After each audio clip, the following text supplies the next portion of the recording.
Добре дошли в рубриката Киноакцент. YouTube каналът за всички, които следят отблизо света на руското кино. Тук ще говорим за новите заглавия, силните актьорски превъплъщения, важните премиери и историите зад кадър, които заслужават внимание. А когато на хоризонта се появи сериал като Берлин 23, с политическа интрига, шпионско напрежение и силно актьорско присъствие, това е точният повод да се потопим още по-дълбоко в съвременното руско екранно пространство. Ако обичате качествени сюжети, запомнящи се персонажи и кино с атмосфера, Киноакцент е вашето място. Онлайн платформата ОКО подготвя премиерата на нов политически детектив, който още с първите си кадри заявява сериозни амбиции. На 29 април зрителите ще могат да гледат Берлин 23, напрегнат шпионски сериал, в който главните роли са поверени на Дмитрий Милер и Дмитрий Куличков. Проектът обещава не просто криминална интрига, а мащабна история за дипломация, скрити операции и опасно разместване на силите в Европа. Още от първоначалната информация около заглавието става ясно, че Берлин 23 е насочен към зрителите, които търсят повече от стандартен телевизионен криминален сюжет. Тук залогът е значително по-висок. На фона на международно напрежение, дипломатически кризи и разклащаща се геополитическа стабилност, сюжетът отвежда публиката в Берлин, град, който отдавна носи символиката на политически сблъсъци, разузнавателни игри и исторически преломни моменти. В центъра на историята застава Вячеслав Василиев, изигран от Дмитрий Милер. Опитен кризисен мениджър, изпратен в германската столица след експулсирането на руски дипломати. Неговата мисия е изключително сложна. От една страна, той трябва да възстанови нормалната работа на почти опустялото посолство, а от друга, да не допусне ескалация на опасен международен конфликт, който заплашва да излезе извън дипломатически контрол. Това поставя героя в ситуация, в която всяка дума, всяка среща и всяко решение могат да се окажат съдбоносни. Но ако дипломатическият фронт изисква хладнокръвие и прецизност, то невидимата страна на операцията принадлежи на Сергей Ненашев, в чиято роля влиза Дмитрий Куличков.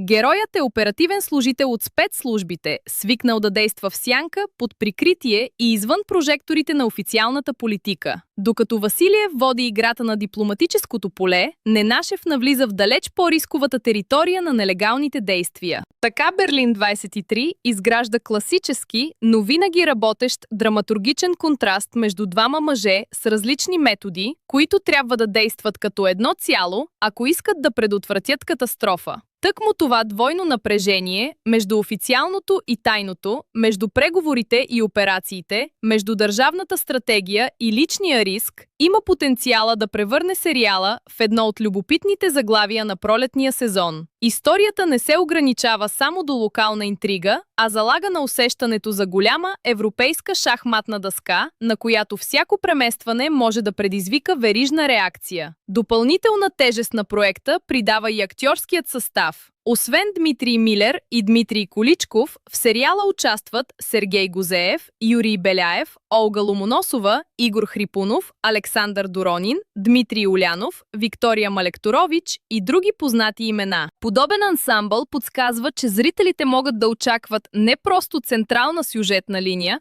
а многопластово повествование с няколко паралелни конфликта, силни второстепенни образи и допълнителни драматични обрати. Сюжетът на Берлин 23 стъпва и върху вече изграден опит на главния герой. 2 години по-рано Василиев успешно е изпълнил мисия във Варшава, което означава, че той не е случайен човек, хвърлен в дипломатическа буря, а професионалист, доказал се в кризисни обстоятелства. Именно този детайл добавя доверие към персонажа и подсилва очакването, че предстоящата мисия в Германия ще бъде още по-сложна, още по-опасна и още по-непредсказуема. Тук се крие и една от най-силните маркетингови предпоставки на сериала. Берлин 23 не предлага просто разследване, а обещава усещане за глобален залог. Това е вид история, която работи едновременно на няколко нива, като шпионски трилър, като политическа драма и като сериал за човешкото поведение под огромен натиск. За зрителя това означава постоянно чувство на очакване. Кой кого манипулира? Къде е истинската заплаха? И може ли дипломатическият разум да надделее над скритата война?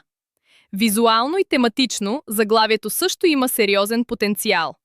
Самият Берлин като локация носи внушение за разделени светове, тайни мрежи, политическо напрежение и историческа памет.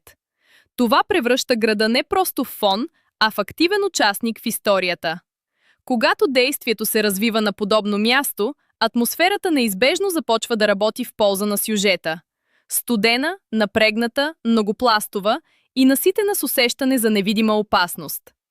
За публиката, която харесва сериали с международна интрига, сложни персонажи и баланс между екшън и политическа психология, Берлин 23 има всички шансове да се нареди сред следените премиери в края на април. Особено ако трейлърът, който вече привлича внимание, успее да потвърди заявката за високо напрежение, стегнат ритъм и силно актьорско присъствие. С други думи, Око очевидно залага на проект, който иска да държи зрителя в постоянна готовност за следващия обрат.